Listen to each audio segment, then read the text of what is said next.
isang eskinita sa Bagong Silang, Caloocan, hindi tilaok ng manok ang gumigising sa mga taga rito. Kundi kalansing ng bolilyo, malutong na balasa ng baraha, at tunog ng bariyang bumabagsak sa lupa. Senior citizen na. Senyor, sa jeep lang yun Sa lugar na ito, 24/7 ang bingo at blockbuster ang sugal sa kada kanto.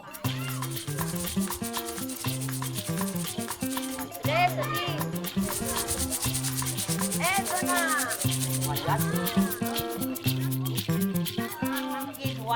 Ikaw, isa. Dalawa yan. Yan. Siya. Wala. Wala. Diyan, wala. Ito, isa lang. Ikaw, wala. O, tatlo tayo. O, dito namin sa ano. Si Nanay Lisa, 44 years old, ang isa sa mga suki ng bingguhan. Maaga pa lang nakaupo na siya sa kanto. Tila ba sugal ang kanyang almusal. Ay, siya. 15. Ilang taon kayo nung nagsimula po kayo? 13 marunong na. Sino po ang nagsusugal nung time na yun? Nanay mo ba? Nanay, tatay ko, tapos mga kapitbahay namin doon sa kabilang Caloocan. Hindi naman po namin pinag-aralan, talagang siguro likas lang na marunong na gano'n. Nasa dugo kasi tatay ko parang sugaro din. Dikit lang ha, pinagdikitin lang.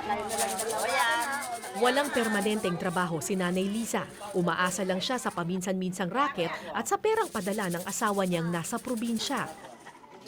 Ito ang ginagamit niyang puhunan para sa sugal. At katwiran niya, pinalalago lang naman daw niya ang pera. Kayo po ba ay sugarol? Admit, sugaro po ako, namin ko po. Pero hindi po ako namumulistya ng ibang tao. Sa tingin niyo, mali po ba yung pagsusugal or Mali, talagang mali. ba't niyo po ginagawa? Gawa ng yun ng ano ko, yun yung madaling pagkakuhaan ko ng pera paminsan-minsan. Iligal ang sugal sa mga pampublikong lansangan. Pero pinahihintulutan ng barangay ang bingo dahil pabarya-barya lang naman daw ang taya dito. Magkano ang bayad? 3-5. Ang premyo, kape? Hoy, may dadaang tricycle. Naku, masasagasaan niya.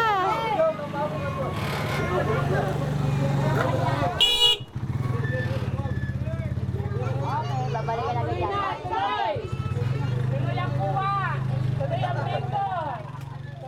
Maya-maya, isang bata ang tumabi kay Nanay Lisa.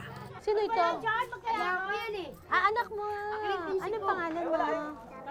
Charlie. Ang cute naman ni Charlie. Ilan taon ka na, Charlie?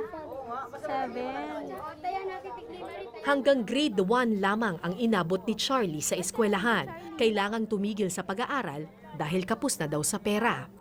Pang nagpapadala si Papa, pampasok ko, bibili niya ng bag, tapos notebook, isusagal na. Sayang ang pinapadala ni Papa, pinaghihirapan niya. Tapos? Ay, susagal na. Ikaw, okay lang ba sa'yo nagsusugal si Mama? Okay. Ha? Okay. Bakit okay lang sa'yo? Kasi, nagpapalago sa para meron kaming malaman. Oh, bingo, bingo. Yes! Hindi po ba mas maganda na yung mga pinangsusugal ninyo, imbis na ipangsugal, ipang project na lang dun sa mga bata, dun sa school nila? Meron kasing yung project nila hindi sapat sa pera kung ganon. Ano ba, 20 lang ang hawak ko, 30, 50, hindi sapat, madam. Kasi ipa-project po niya, wala pong kakainin yung isa kong anak. So kumbaga nakikita ninyo yung sugal na lang yung paraan para kahit paano lumaki yung pera, yung maliit na pera na hawak ninyo. Parang ganun, ma'am. Pero umaasa ako sa mga anak ko, sana huwag na mangyari sa buhay ko. Yung ganun.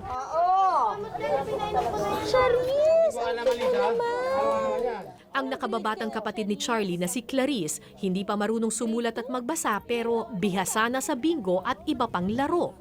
Nagsusugal din si Charis? Hindi, ginagaya niya po kami. Anong klaseng sugal ang alam mo? Ikot po, pwede tao ibon. Ano yung tao ibon? Ganyan po, hulaan nila. Kahit ano Parari. tao, ibon, tas tao, dalawa lang itatayan. So ikaw marunong ka rin magsugal? Sa unang tingin, animoy laro-laro lang ang bingo. Pero ang barya-baryang tayaan, nakakapanghinayang kalaunan. Magkano na lang naiwan, ate? 5 pesos na lang? Dikit natin yan, bigyan mo sa kanya. Piso-piso lang kami. Eh, magkano na lahat-lahat na talo nyo? 50 kaninang umaga. 20 ngayon. 70.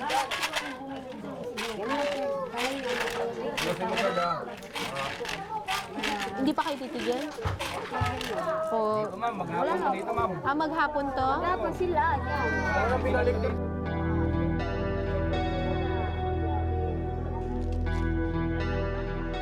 Lumipas ang ilang oras, nasa bingguhan pa rin si Nanay Lisa. Dito ko napansin na wala na sa kanyang tabi si Charlie.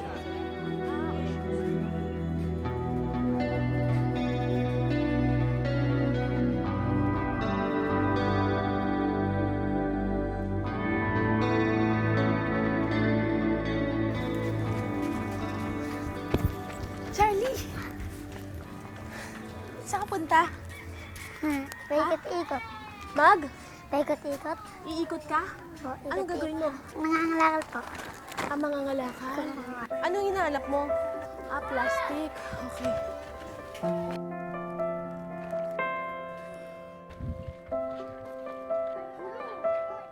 Tila nabaliktad na ang mundo.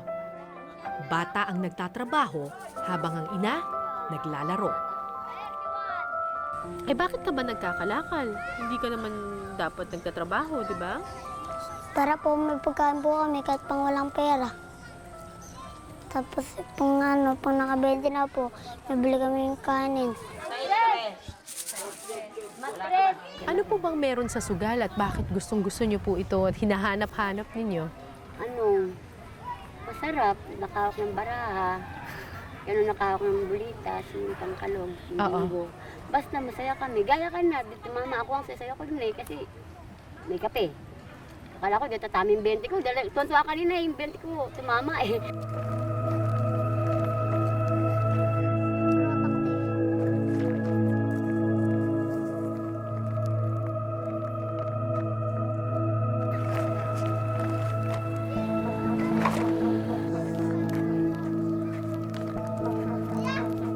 Halos isang oras na kaming naglalakad pero walang balak tumigil si Charlie.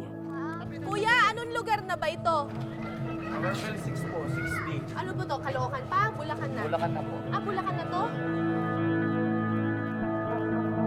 Habang naglalakad, napansin kong walang tsinelas ang bata.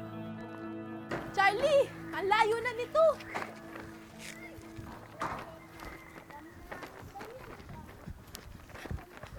Wala ka bang tsinelas? Wala. Ha? Hindi, diretso. Hindi ka ba hanapin ng mama mo? Hindi. Ha?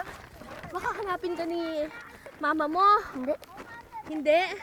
Tirik na ang araw at mainit na ang semento noong mga oras na iyon. Ang layo na nito. Tiyak masakit na sa talampakan ng maglakad, pero hindi tumigil ang bata. Yung bata na? Oy! Ha? Ako yung mami. Ano ito si Clarice? Ha? Tutulog. Charlie si Clarice? Ha? Charlie? Wala Si Clarice? Wala nga. Ilas araw ka lang dito.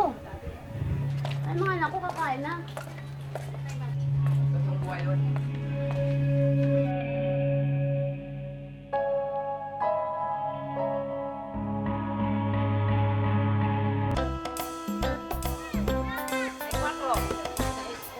O, bingo! Oy, oy! Oy! Sabi namin yan, bakit pabilat bigas tulog? Tanghali na nang magpahinga sa pagbibingo ang mga sugarol ng bagong silang. Wala nang babalaan ng babayad sa inyo eh. Pero asatang natin! Hindi pa nga nang bayad eh. Paano malaki kwento?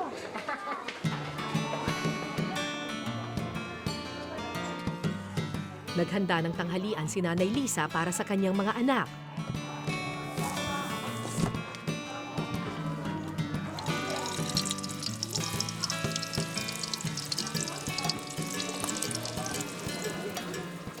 At noon lang niya napagtanto na nawawala ang anak niyang si Charlie.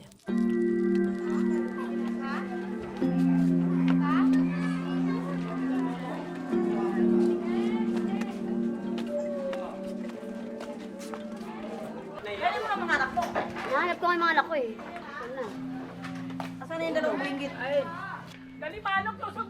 Nag-ikot si Nanay Lisa sa mga eskinita. Ikaw yung... Ikaw yung mami. Ano ito si Clarice? Ha? Tutulog. Charlie, si Clarice? Ha? Charlie? Wala ni. Si Clarice? Wala nga. Uy, nasa anak ko dito. Wala. Dito. Baka nakitlag na. Ano? Ano mga anak ko kakain na? Kumain din isa. At nang di magbunga ang kanyang paghahanap, kumatok sa kapitbahay at nag-ayang magbingo na lang muli. Linda! Timel! Ka na! Oy, labanan niyo raw to. Labanan niyo na ako! Oh, gutom na to nga magsugal. Ang hindi alam ni Nanay Lisa habang abala siya sa pagsusugal, ang kanyang anak naghahanap ng kalakal. Charlie! Charlie! Charlie! Ito, pwede ba to? Opo.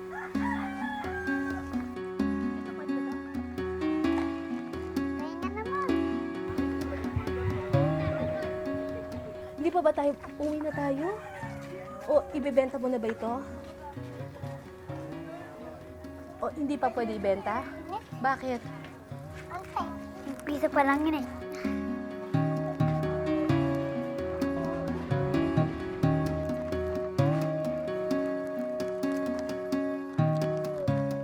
Alayo na nilakad natin mula Caloocan, tumawid na ng ilog hanggang makarating dun sa resettlement site sa Bulacan. Pero, teka, nasa na ba siya? Para kumita ng 10 piso, kailangan raw mapuno ng bote at plastik ang kanyang sako.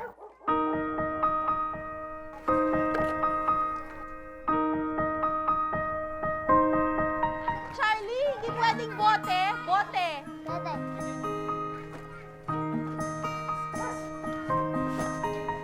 Saan na tayo pupunta ngayon? Bebenta na.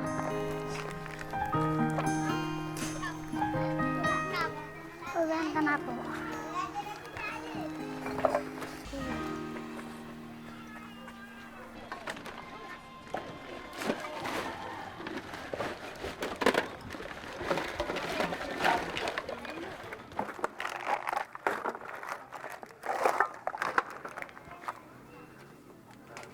Ang kinita niya ay yung lata na nakuha niya nasa 50 centavos, yung bote 4 pesos, yung plastic hindi umabot ng 1 kilo kaya 8 pesos lang yung kinita niya doon. All in all, 12 pesos and 50 centavos. Pero dahil suki si Charlie doon, masipag daw mga lakal, sabi nung ate, binigyan niya ng 13 pesos yung bata.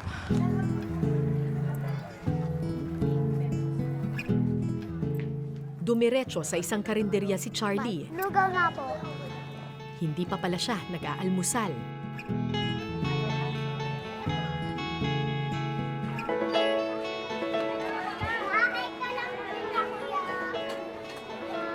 Dito. Kalang. Aminali na.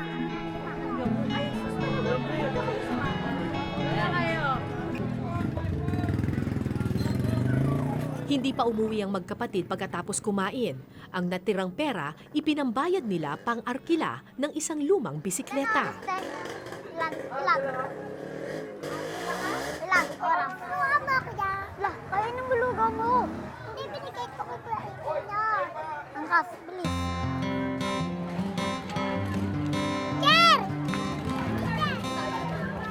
Hop. Sa sandaling panahon, nakalimutan kong ito ang batang namamasura kani-kanina lamang. Namutawi ang inosente niyang ngiti at si Charlie ay naging batang muli.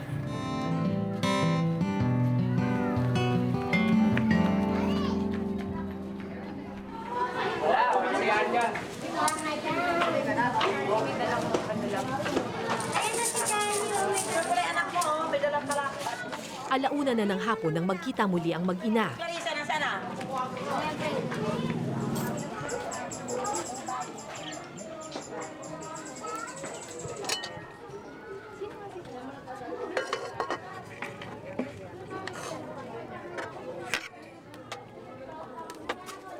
Dumi yung balat mo.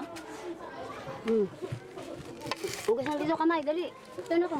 Tapos magpipisi ka. Sa kabila ng kanyang pagsusugal, malambing si Nanay Lisa sa kanyang mga anak. Ang kapan mo, wala pa dito. Nasaan na? Saan ka nakakarating?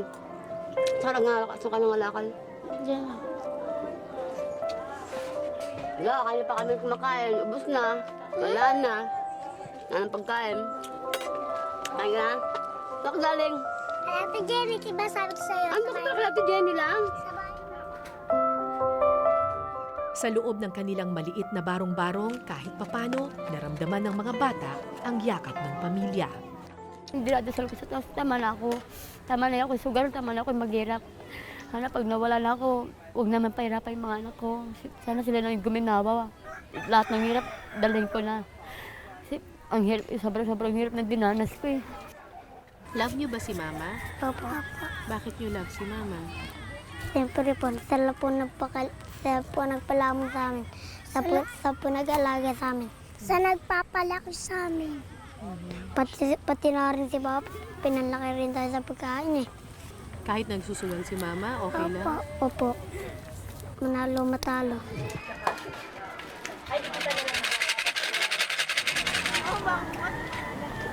Pagkatapos kumain, sinamahan ko si Nanay Lisa na mag-ikot sa komunidad. Wala na raw kasi siyang pera, kaya maniningil na raw siya ng kita.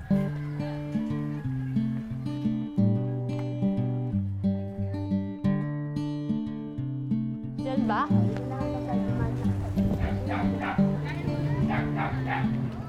Mahaba-haba rin ang nilakad namin patungo sa kabilang barangay. Suke! Tao po. Sa isang sari-sari store na pinagbentahan niya ng produkto, nakakuha siya ng 80 pesos. Siya. Hindi manulugulugan. Short ka lang. Saan kaya niya gagamitin ang perang ito?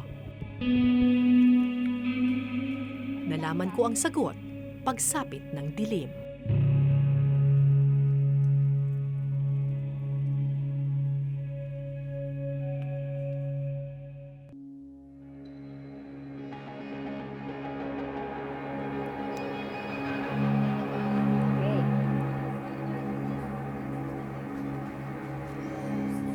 Pagkagat ng dilim, larga muli si Nanay Lisa.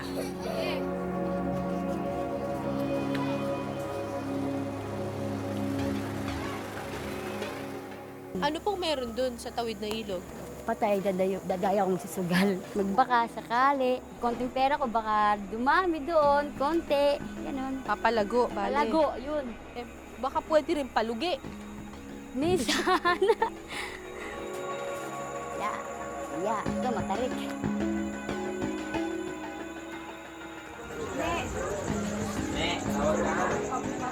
Pinapayagan ng barangay ang sugal kapag may lamay, para naman may libangan ng mga nakikiramay.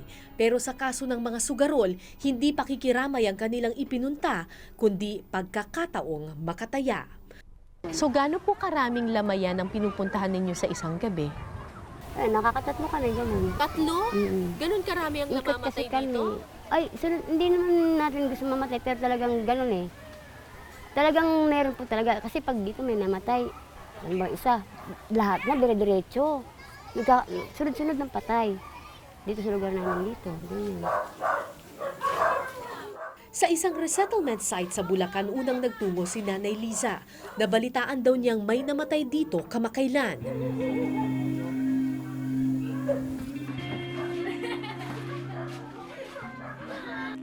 Lumalapit man lang po ba kayo dun sa patay at nakikiramay doon o hindi na kailangan yun? Hindi na po, basta pupunta kami doon, sisilip ng konti sa patay, ganun, masisilip kung kapakilala ba, kung may kakilala mo yung mukha kahit pa paano. Tapos? Ay, kasi nakita ko nila na, ganun. Tapos mamaya, ando na, oy, ganyan, tongit na tayo.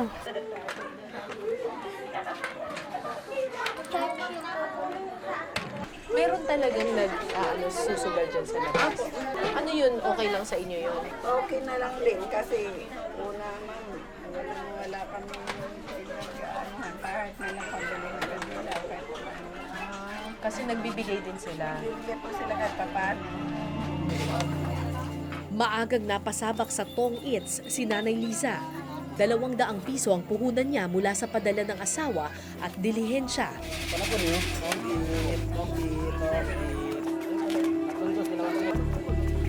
Ganun. 15, gas 5, 20. Sabihan mo. Wala eh. Sa ay, 2 alas. Wala eh. Hindi talaga pa kayo sa tawag. Ay.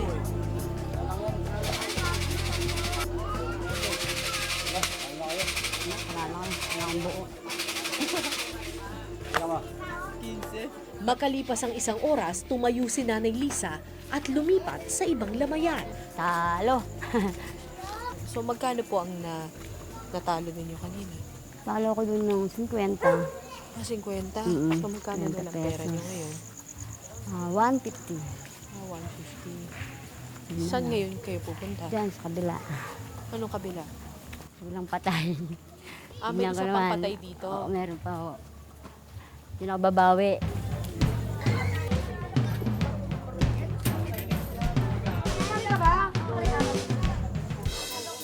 Ano siya? Lucky 9? Lucky 9. Yan yung tumaya lima-lima. Habang palipat-lipat sa lamayan si Nanay Liza, ang kanyang mga anak nagpapalipat-lipat naman sa mga tindahan.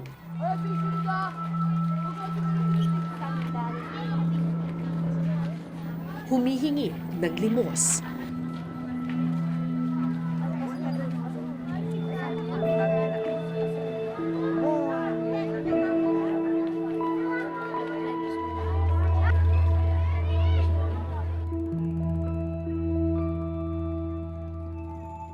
Saan kayo namamalimos? Palengke. Sa palengke. Hanap buhay din naman yung palimos na, diba? Tapos nanguha ko ng bansin ko. Nanganap po ako ng bansin ko. Tapos pinapabariya ko. Ayan po. Bakit kailangan mamalimos or maghanap buhay? Wala lang po. Para saan? Kay mama. Para kay mama. Iba para ibinaan po ng pagkain.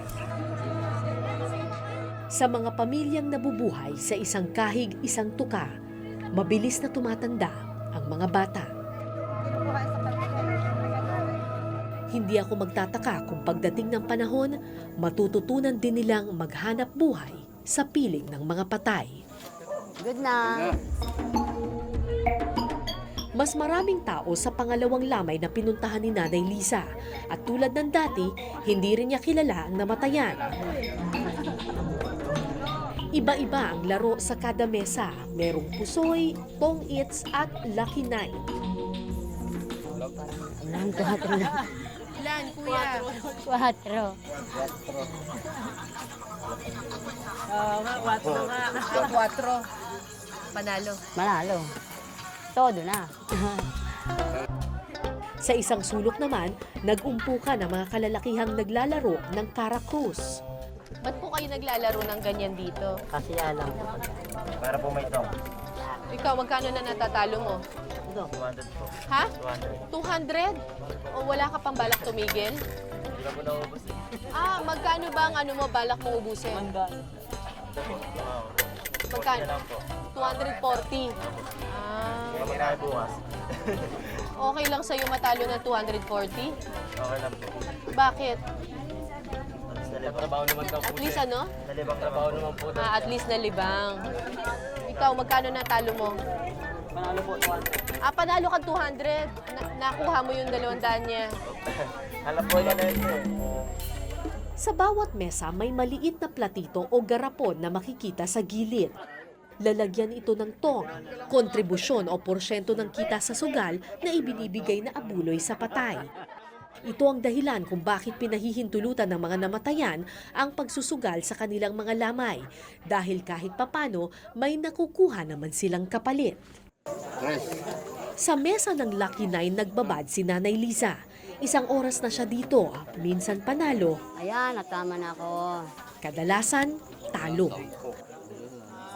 Kunin ng bongko. Kano na panalo niya, Tinisa? Panalo ko. Talo na ako.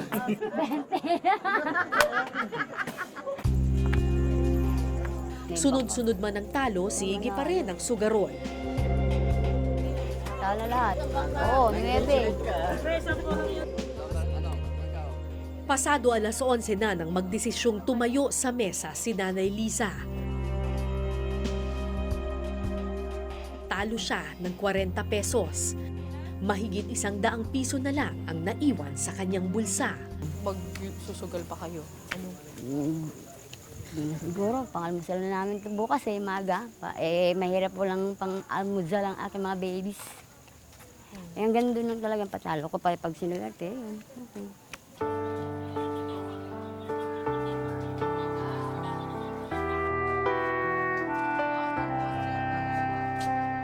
Alas 12 na ng hating gabi nang siya'y makauwi. Tulog na ang mga bata, mahimbing na nananaginip.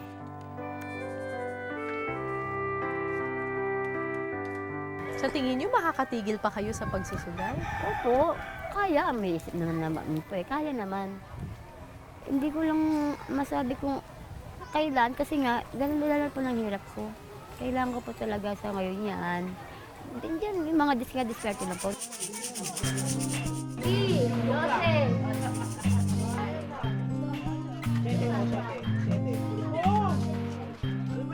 Madaling husgahan ang mga sugarol tulad ni Nanay Liza. Pero sa mga taong laging talo sa mundo, isusugal mo ang kahit na ano para sa pagkakataong makatikim ng panalo. Ako po si Cara David at ito po ang Eyewitness.